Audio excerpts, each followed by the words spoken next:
around the ring roads and several other projects in the state that many have raised questions about.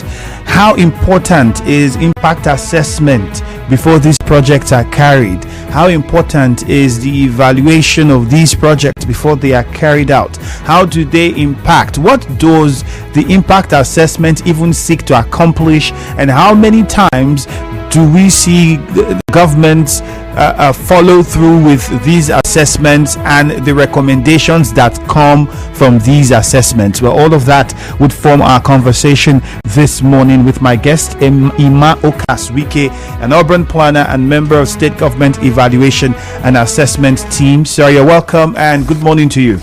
Thank you very much for having me. You told me over the phone that today's your wife's birthday, so I think let's start and say happy birthday to your wife. Thank you very much. I have to settle the home front first. I want to say thank you to her for allowing you to come out, despite the fact that it's her birthday.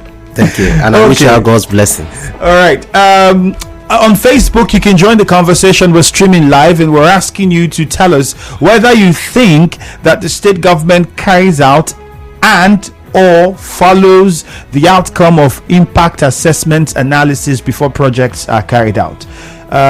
What is your thought about it? Go on Facebook, Nigeria Info 92.3 PH, and share your thoughts with us. On X, it is Nigeria Info PH. You can also use the WhatsApp number 0809 030 6416. You can send in your questions and your opinion. We'll be taking them. Hopefully, my guests will be providing answers to these questions.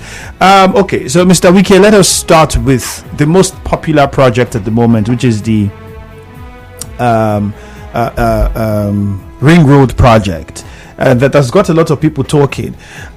Before you tell us about it, what is the aim of impact assessment? What does it, when they say, oh, the government did not carry impact assessment, or they need to carry impact assessment first, what does it mean, and what is the aim, objective of it? Okay, thank you very much. First, let me correct one impression. I am not an urban planner. I'm an estate surveyor and valuer. But I'm going to talk about it briefly from my own perspective as an estate surveyor and valuer.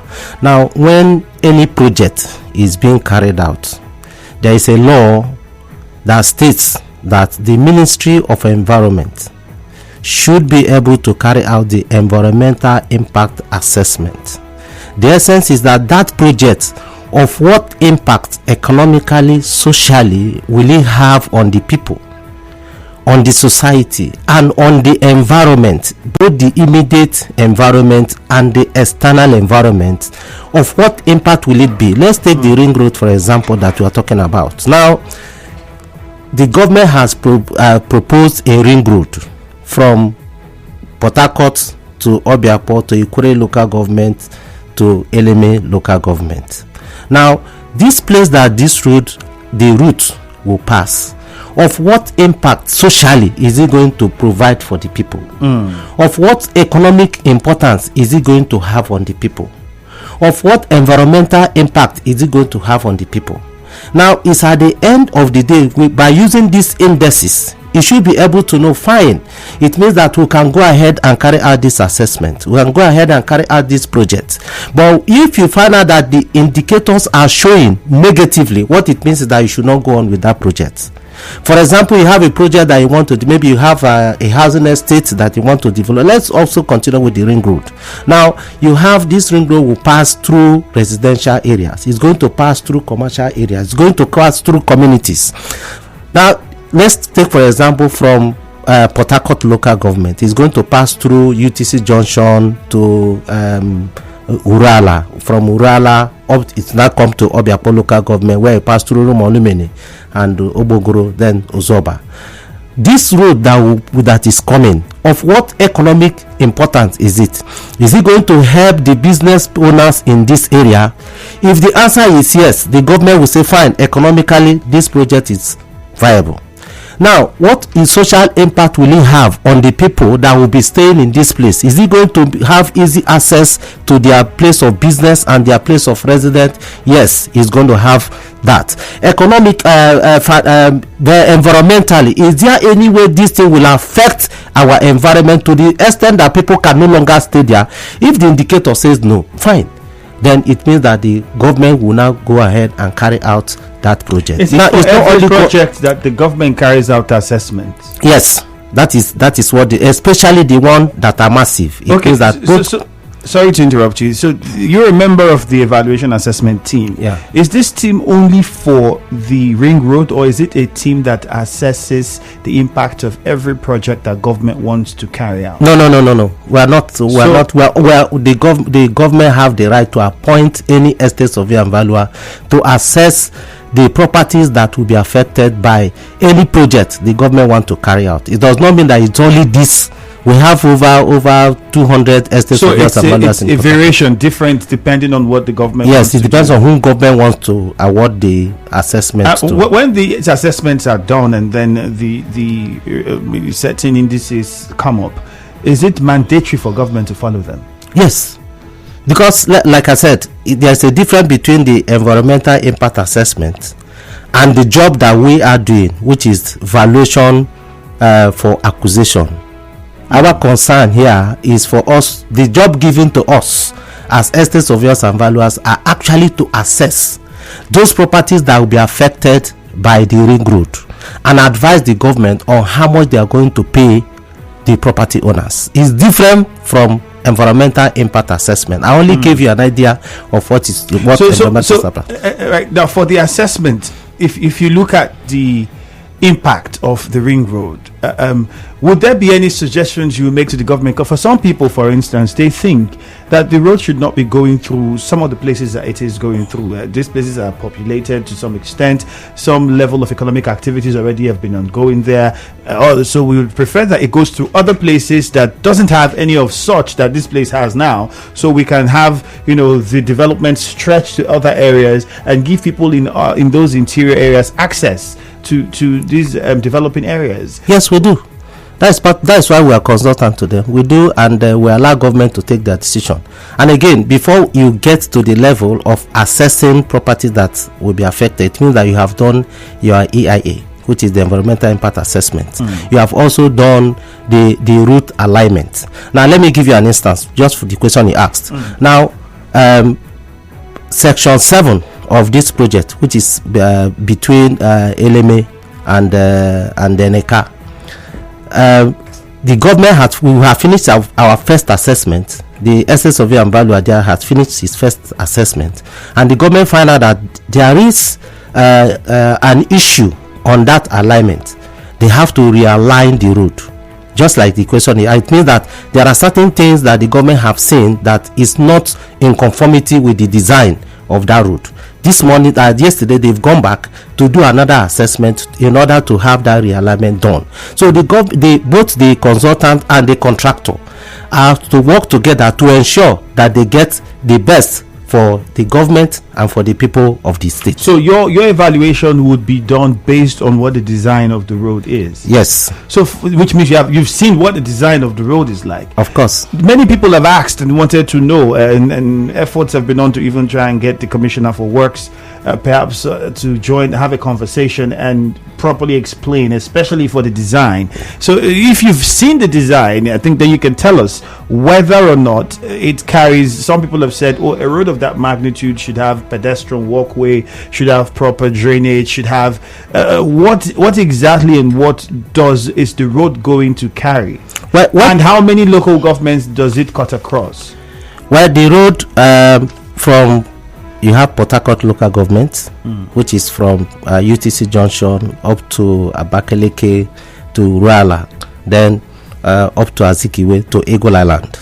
That's where it will stop in Port Harcourt local government. Then there is a bridge that will take you over to Mbodeha, Rumolimini. So the bridge will not take you there. It will pass through Mbodeha, and the Mbodeha, of course, is in Obiapo local government. That is number 2. That will take you to Aka Road. From Aka Road, it will come to Rumolimini Road, up to where you have the St. John Catholic Church. I will now go through that route to Obogoro, which is also in Obiapo local government. From Obogoro, it will now get into the Ozoba Choba Road, where you have the St. Michael's Anglican Church by Ozoba Junction. From there, it will now take you to where you have the Ozoba Playground, that will now take you to Rumosi. So from Rumosi, it will take to Rumekini, about 100 meters. That's where the end of that note ends for Obiakpo. Then you now go to the airport road where you have the Jewish school, the 60 angels. Now that is Alo, and that is Ikwere local government. So it will now go from that Alo to Ropoko, which is back to Obiakpo local government. From Ropoko it will enter Eneka. From Eneka it will enter Irebe, and from Irebe it will now enter into Aboncha, which is Eleme local government. So these are the local government areas. So we have just these 4 local governments. Because for the many will feel that it was supposed to be beyond that. So anyways, we have a short commercial coming. The conversation will continue afterwards. Let us know what you think with your response to the question on Facebook. We'll be back.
on with our conversation on the Morning Crossfire, and still with me is my guest in the studio, an estate surveyor and also a member of the State Government Project Impact Assessment. I beg your pardon. State Government Evaluation and Assessment Team for the Ring Road project. We're asking you to tell us whether you think government follows the indices that they get from conducting impact assessments before they carry out their projects. Because for some projects, people think, well, the government will say they did, but when we're looking at this project, it's almost impossible to believe that an impact assessment was carried out and then this is what they said and this project came to be. So let us know what you think about that on Facebook, Nigeria Info 92.3 PH on Facebook, on X, Nigeria Info PH. My guest is estate surveyor and Ima Okas Wike. Mr. Wike, quite a lot. We know that you're in charge of the evaluation for the Ring Road project. Okay, where is that exercise at the moment now? What stage are we in? Is it done? Are people, is compensation started, or are you still marking out buildings that would be affected? What is the state now? We are still carrying out our assessment. Like I said, we still have a team that is in Aboncha right now doing the assessment because of the realignment. While some other valuers has finished and submitted their report, but the government have to wait to have a complete report of the seven segments of the road. From the design you saw, what would this road have? Well, I think I will allow the commissioner to speak on that because that is a government document.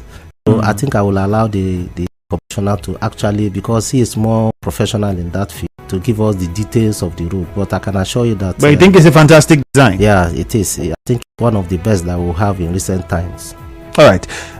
Tell us quickly now for the compensation. I'll dwell on this a little bit more because you say your people are on the field, and a lot of Rivers people have been waiting for the opportunity to ask you questions directly. I'll be opening the phone lines too so that they get that opportunity.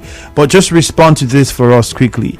How are you going about the compensation? How are you evaluating, and how would you be compensating people that these projects will be affected? And is it the same methods that I'm sure is this the first time you are doing an evaluation project for the River State government? No, I've been in practice for 25 years. So what other projects were you a part of assessing and evaluating, and how did that play out? Well, I participated in the East-West Road, which is at the federal government level. We participated in the Rebisi flyover and Rumeprikom Internal Road, and all those projects. Yes, like people will say, it will be difficult for you to pay full and adequate compensation because of the law. So, but for all the projects we have carried out, like presently, we are also doing the Ahoda Omok Road. And we are paying, and we've almost 98% done. And in the next few days, we'll be concluding that payment. And you have some argument that is coming up, but as a professional, that is why you are called to represent your client. It's your duty to defend what you have done. Okay. So for all the ones we've done, I don't think I have any problem. We have been able to manage and convince the people, including the ABC flyover area at the time, because we know that we got reports from some people in the Rumukuta area that said, oh, they're not prepared. How does it work? Yes. So that we have an understanding. We must know, like I explained before, compensation is a statutory valuation. What that means is that it is not like you are asked to value a property for sale, or you are asked to value a property for mortgage, or you are asked to carry out valuation for insurance. Now, the difference here is that there is a law, the Land Use Act of 1978, Section 29 of that act stipulates the method and the process of assessment and compensation. And because these laws are there, it is difficult for you as an estate surveyor and valuer to go outside the law to do your work. So what happens when these laws do not match with modern day economic standards? And isn't there something that government can do in that situation? For many people now, they are saying, oh, I bought this property because when I had an estate value I spoke with on this some weeks back, I think so, if not last month, and the person was talking about how the lands are not inclusive in the compensation, just structure. Yeah. for the structure. It's not the whole structure, it's the part that is removed. And sometimes when you remove certain parts of the building, the person can no longer even stay in the building. It's as good as saying the building is done with. But then the money that they would get would not be anywhere close to what they spent, and the money that they get would not afford them the ability to buy land in that area that they owned that land before. It will not afford them the ability to even build back the kind of house that they had before. So how do you then balance this situation?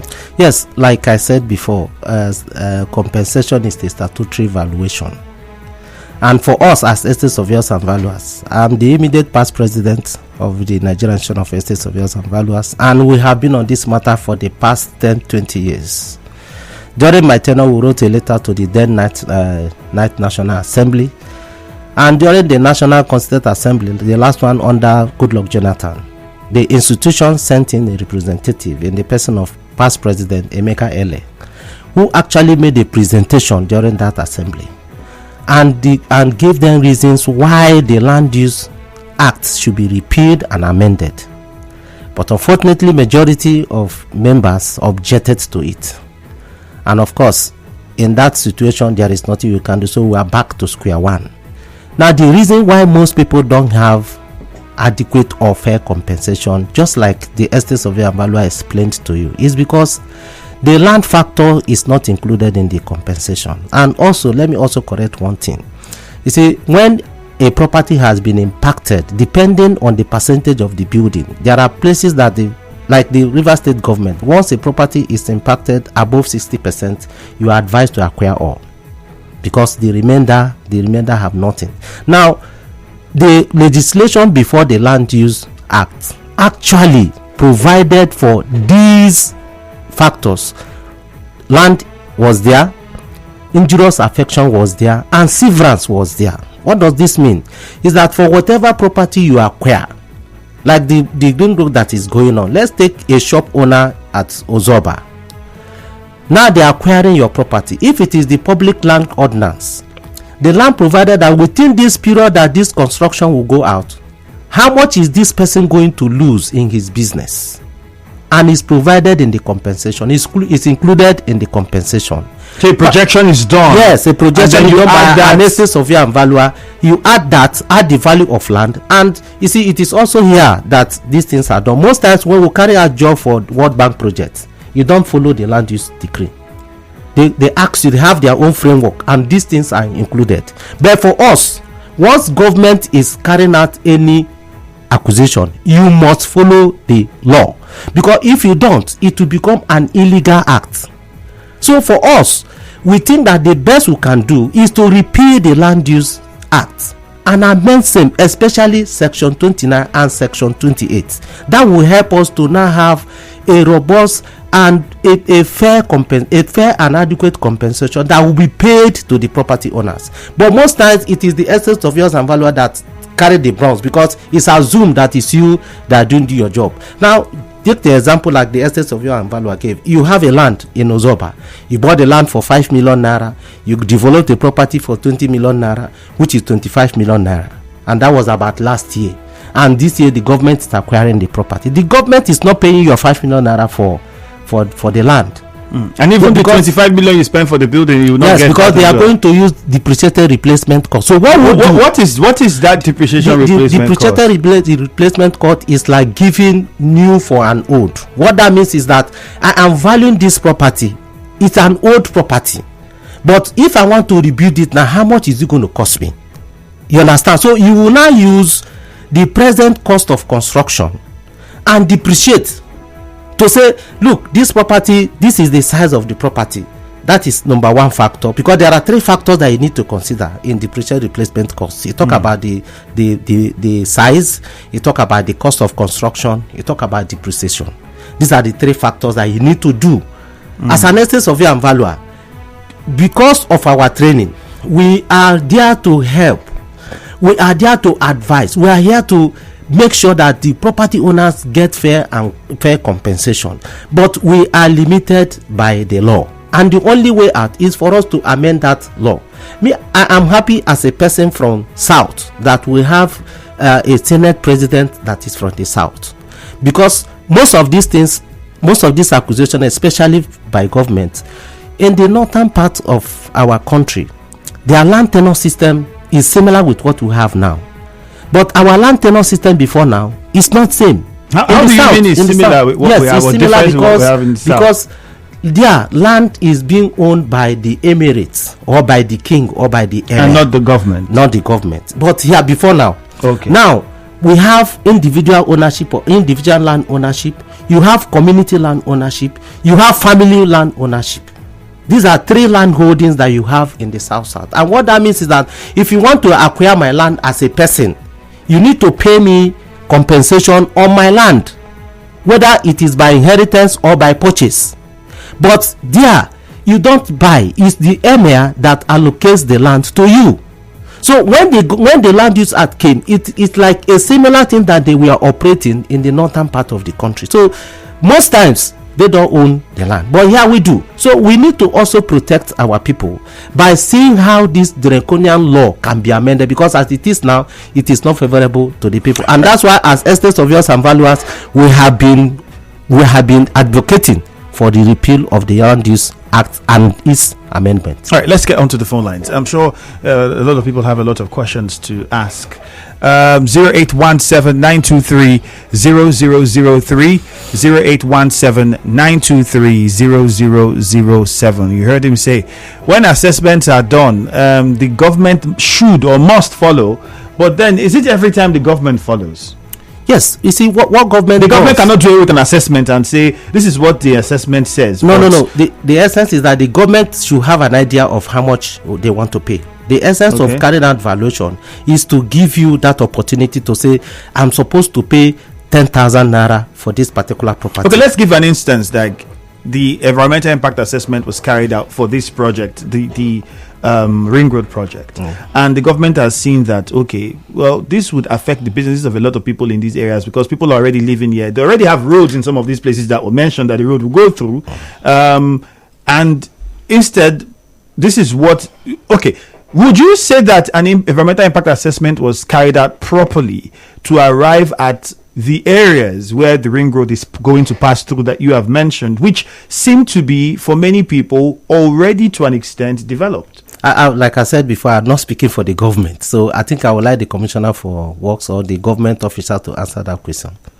But as a professional, from a professional perspective, and you have seen, you are doing this work now, you are the one evaluating now, and then from a professional perspective, and the government needs your advice or asking, would you say that, okay, it is, this road can go through here, or perhaps it should go through somewhere else? Well, like I said, I have just given you an instance here that in section 7 there is an alignment of the road. I just said so. Okay. You understand? So the government would have done their homework, and I will want, like I said, I will want the government officers to answer those questions because they have more information and more facts. Let's go to Muriel in Okrika. We'll start with Okrika woman. Muriel, good morning to you. Good morning. Yes, go ahead. Actually, I've always advocated that I've always spoken out on some platforms that this project is a very good one, it's a laudable one. At least it will still bring development, we seek this development. But you see me, I heard the first time the project was coming that it will touch my community of Okrika. Please, can your guest tell me why my community has been excluded from the project? And actually, when your guest was analyzing this, how to value this property, I was listening with keen interest.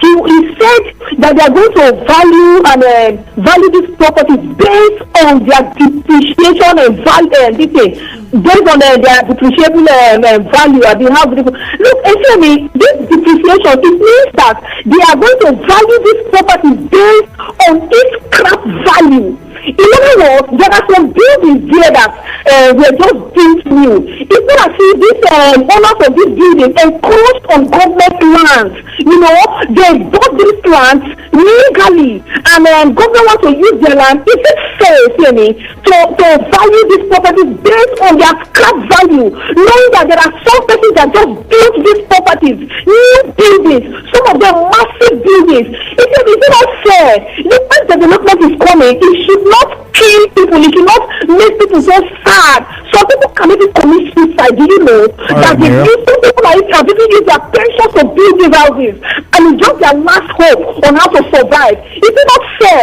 that if buildings are new, you value them based on their cost, on their value? It's a new building, and when you get a whole building, you value them based on their value. Mr. Wike would respond. He would respond to the question. You know what? If you build a building this year, you know what to value it to me in 20 years time. Let's go to Umomasi now, Uriel. Thank you very much. Let's go to Umomasi. Temple is on the line. Okay, let's go to Chima at NTA Road. Chima, yes, go on. Good morning. Good morning, Andrew. Okay, go ahead, Chima. Yes, I think the impact assessment was not actually carried out properly.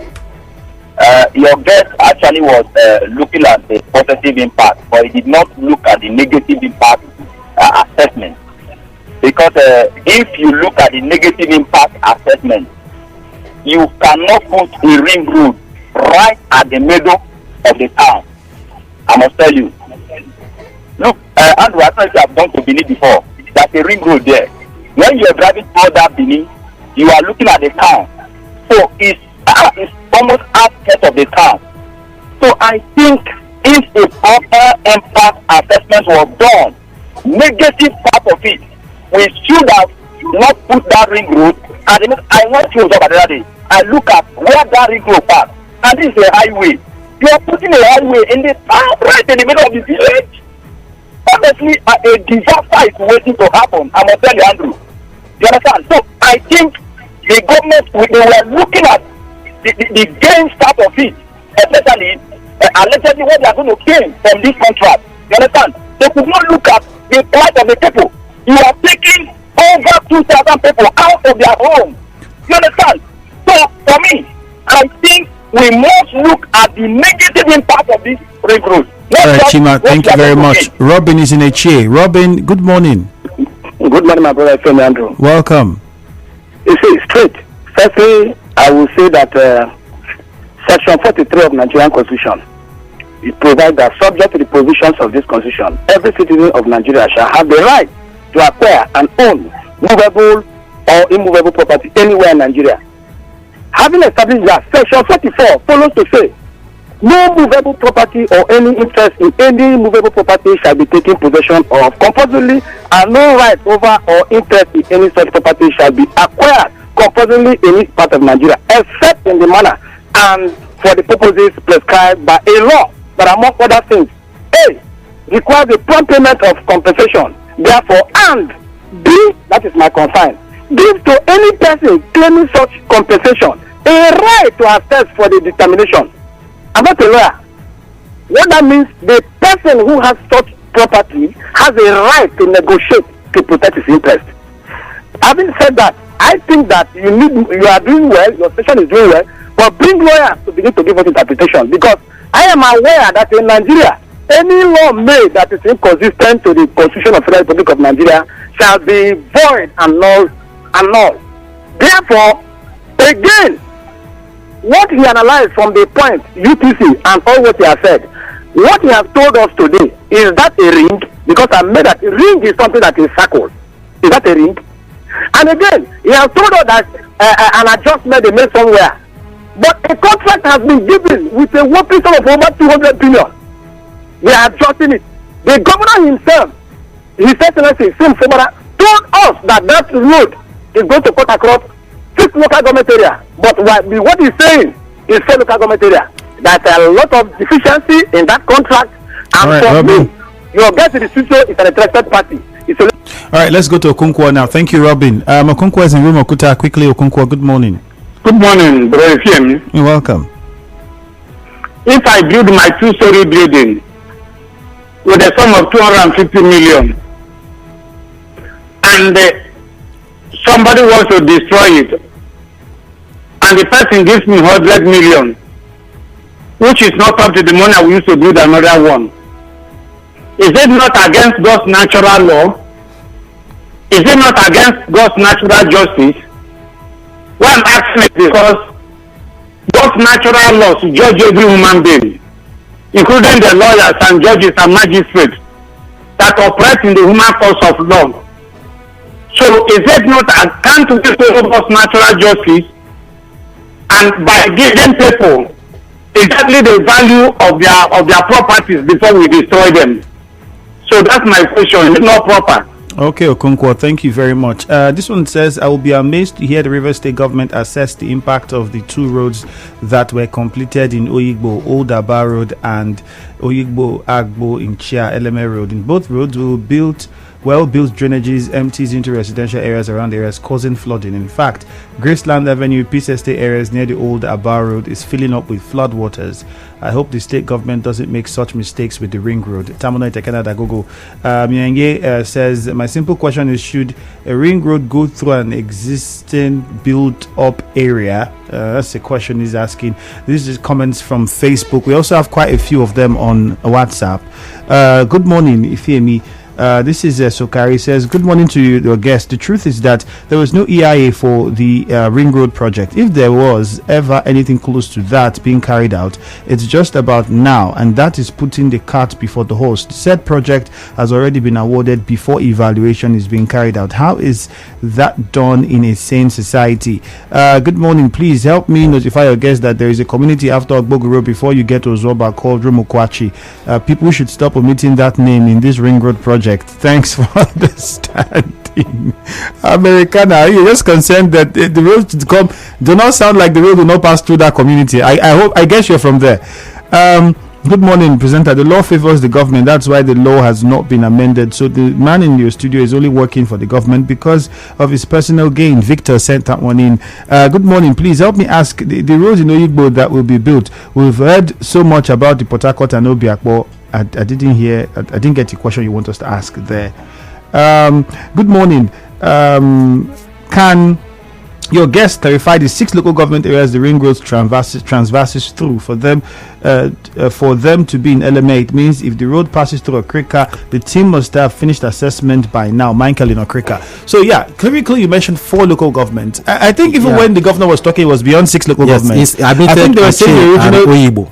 Okay, so can you go over the names again? Yeah, Port Harcourt, Obiakpo, Ikwere, Eche, Eleme, and Oyigbo. So the construction that is going on that will start now, when it starts, would cover these 6 local governments. Yes. The evaluation you are doing now is for these 6 local governments. Exactly. We're not going to have a first phase that will cover 3 and then we'll now wait for another period before you do another evaluation to cover another one. I think from our instruction given to us as valuers, we are doing it simultaneously, and I think that's what government will also do during the construction. But like I said, I'm sure that the commissioner will also talk on that. But let me answer some of the questions that were raised. Okay. First of all, I want to sympathize with my sister Marian.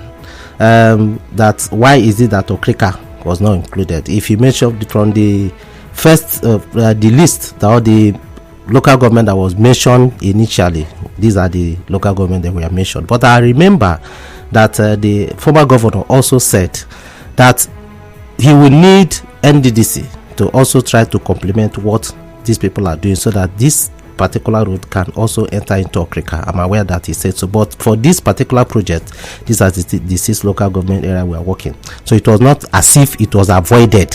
So I just want to correct that impression. Then the other one she says about scrap value. There is no scrap value with the estates of unit and valuers when it comes to property valuation. In compensation, we don't do scrap value. What we do is depreciated replacement cost. What does that mean? I have explained before. So what Marian is talking about is that a property that is just, it has nothing to pay about. If that is done, then I can tell you that there are some people that will not even get a dime for compensation. But here government uses that law. I have explained that there are 3 factors when you talk about depreciated replacement cost. That is the measurement, the cost, and the depreciation. And these are professional languages that you need to go and actually study before you ever. They said there is a certain amount of money per square meter of feet that is the cost per square meter. How much is that money? No, it's not definite. Okay. It's according to the construction, the finishing of the building, and the kind of building that is involved. So it's not static. It's not a unilateral value or unilateral cost. All All right, Mr. Wike, we don't have a lot of time. We have to go for a commercial. Thank you very much for joining us. Thank you. We'll bring you to the studio other times and continue as the process continues to discuss even more. We are here to help and educate the society. All right, thank you very much. Stay tuned for a commercial now. Hello, Port Harcourt is next. Wow.